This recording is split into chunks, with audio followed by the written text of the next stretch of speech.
Assalamu alaikum wa rahmatullahi wa barakatuh. Ashama akkam jirtu hordoftoota channelii YouTube Abdul App barnoota haalaan barbaachisaa ta'e takka isin qabadhee dhufeen jira. Galaxy Store kana irra caalaan keessan hin fayyadamtan. Galaxy Storein appii irra jiru dirqama haaromsuu qabdu. Maaliif settingin baay'een fi appiin originalli baay'een achirra jira waan ta'eef kan akka gaalaarii kan akka settingii gurguddaa kaameraa wanni bilbilaa wajjin dhufu baay'een isaa appiin kan inni haaromfamuu qabu Galaxy Store irraayi. Akkaataa Samsung account duraan itti banatan isinitti agarsiiseen ture. Garuu appiilee kana dirqama haaromsuu qabdu. Akkasuma wallpaperii adda addaa wallpaperii babbareedaa achirraa buufachuuf dirqama Galaxy Store fayyadamuu qabdu jechuudha. Kan akka video waan taphachiisuu music playerii adda addaa fi settingiilee gurguddaa dirqama Galaxy Store irra seenuudhaan Galaxy Store irra haaromsuu qabdu jechuudha. Haala kamiin haaromsina ka jedhu waliin ilaalla. Akkasuma waan xiqqaa takka isinitti agarsiisee hadarbu lafuma duwwaa kanarra iskiriinii keessanirra sirriitti irra qabuudhaan wallpaperii irraa jijjiiruuf jechuudha. Waan iskiriinii irra suuraalee iskiriinii irra ta'an yeroo isin irra tuutan haala kanaan isinii fida. Sanas jijjiiruudha download godhachuudha Galaxy Store isin barbaachisaa jechuudha. Wallpaper ka jedhu kana tuutu erga sirriitti erga qabdanii kaatanii jechuudha. Yeroo isin irra qabdan haala kanaan isinii fida. Browse my wallpaper ka jedhu tuqnaa jechuudha. Galaxy Store irra wallpaperii babbareedaa achirra jira buufachuudhaaf. Asumaan kana isinitti agarsiisee gara appii achirra jiru haaromsuutti waliin deemna jechuudha. Browse kana yeroo tuqnee gara gajallaatti gadi buunu dhuma irratti jechuudha. Galaxy Team ka jedhu kun ni jira. Galaxy Team ka jedhu kana tuquun gara fuula duraa adeemnaa jechuudha. Galaxy Team kana yeroo tuqnee gara fuula duraa adeemnu Teams babbareedaa akkasuma wallpaperii babbareedaa ka screen irra kaayyannu nuuf fidaa jechuudha. Style adda addaatiin free ka jedhu kun dhumarra jira. Must have free wallpaper ka jedhu kana irra tuquun gara fuula duraa yeroo deemtan free ka ta'e ka hedduu isinii fida. Isas download godhachuudha maal isin barbaachisa? Galaxy Store isin barbaachisaa jechuudha. Kana keessaa ka barbaadan gadi buufachuudhaan screen irra kaawwattu. Irra caalaa isaa gadi buuseen jira tokkorra tuqna.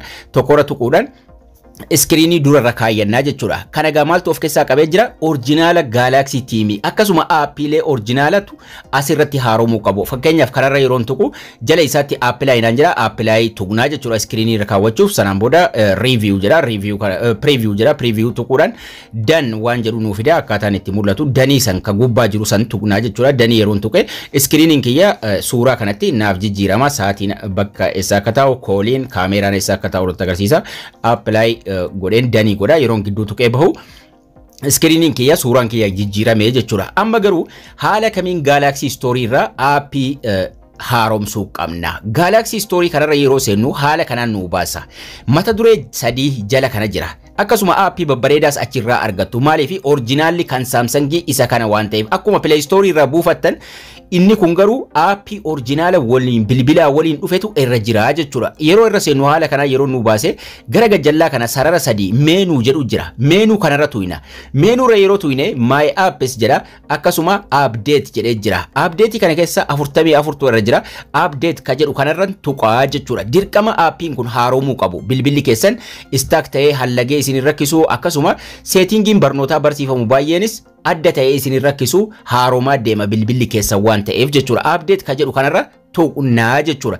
Garuu haaromfachuuf dirqama akkuma Play Store san emailii isin barbaachisa. Emailii isaa duraan barsiiseen jira isinitti agarsiisa. Amma Samsung Gallery haaromsinaan jedhaa jira. Xiyyi tokko fuula dura isaa jira. Xiyya sanan tuqa yoon barbaade immoo gubbaadha update all ka jedhu tuquudhaan hundaa bakka tokkotti haaromsaa jechuudha. Appiileen as keessa jiran kun marti jira. Ka settingii ka bilbilaa waliin nuuf dhufan irra caalaan jira kan nuti balleessuu hin dandeenye. Gallery kanaan haaromsaa jira jechuudha bakka suuraa jechuudha.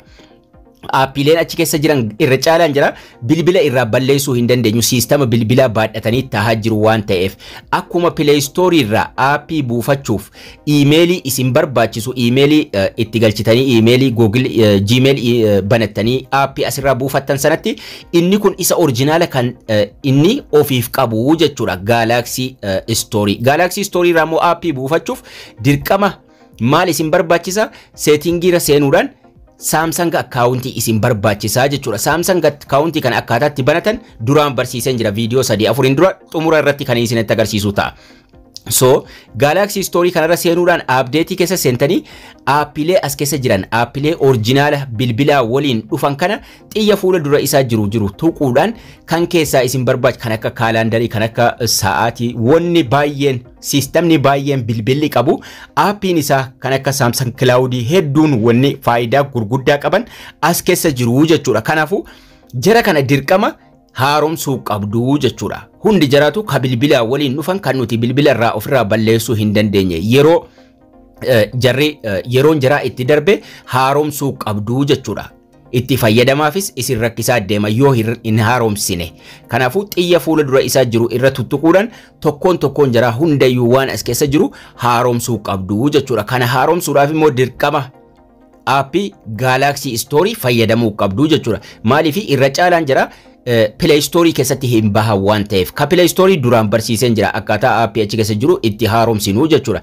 Kanaafuu aappii kanarra yeroo seentan yeroo jalqaba irra seentaniga sarara sadan sana tuquudhumaan meenuu tuquudhaan gara update deemtu. Yeroo isin bantan haala kanaan isinii banaa Galaxy Store jechuudha. Jala sana mallattoo sadii jira sadii yookaan afur isa ta'u sarara sadan ka meenuu jedhee diimaan tuqaan diimaan irra jira maali inni haaromsuu qabda kan nuun jedhu. Kanaafuu achirra tuquudhaan update gara jedhu kana deemnaa jechuudha. Update isa jedhurra tuquudhaan aappii update keessa yookaan haaromsii keessa ka jiran hunda isa haaromsuu qabnaa jechuudha. Akkasuma aappiin isin baay'een Play Store irraa hin argannes as keessa jiru jechuudha.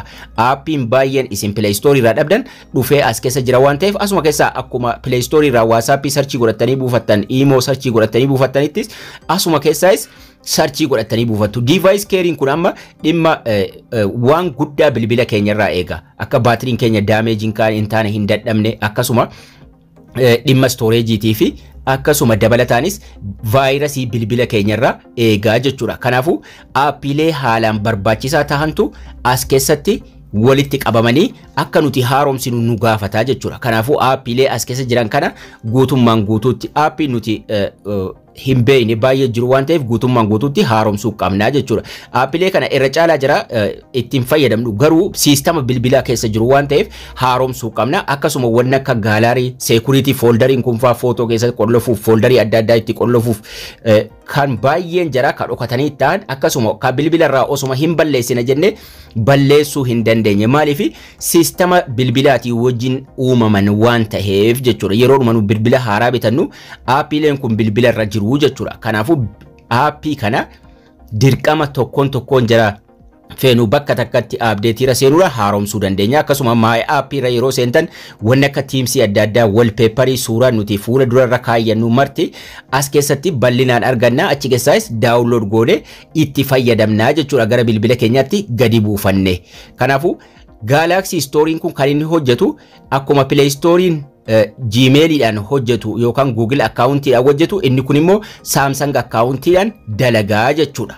Kanaafuu salphaadhumatti Teams kanarra tuquudhaan gara wallpaperiitti jijjiirtanii background screenii keessanii akka salphaatti jijjiiruu dandeessu waan feetanirra kaawwachuu yeroo isin download godhattan wanni isin achi keessaa download godhattan martiisa dhufee as keessa isiniif seenaa achi keessaa salphaadhumatti download godhattanii itti fayyadamtu. Screenii keessanirra sirriitti irra qabdu lafuma duwwaarra sanaan booda wallpaper jedhee as jira. Wallpaper irra tuquudhumaan settingii keessa isin keessaa browse my wallpaperii tuyitu browse my wallpaperii erga tuyitanii booda gara gajjallaatti gadi adeemuudhaan kana keessas background barbaadan godhachuu dandeessu.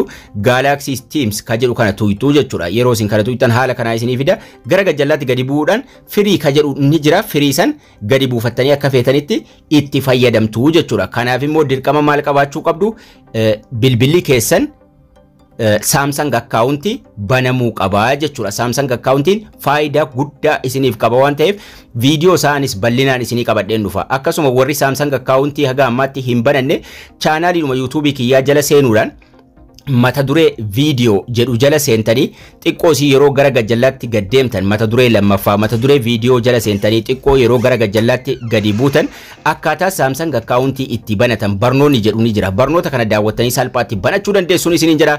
Barnoonni keenya har'aas kana fakkaata akka isin irraa barattan abdii guddaan qaba. Haga barnoota kutaa itti aanu walitti deebinutti turtii gaarii nagayaan tura.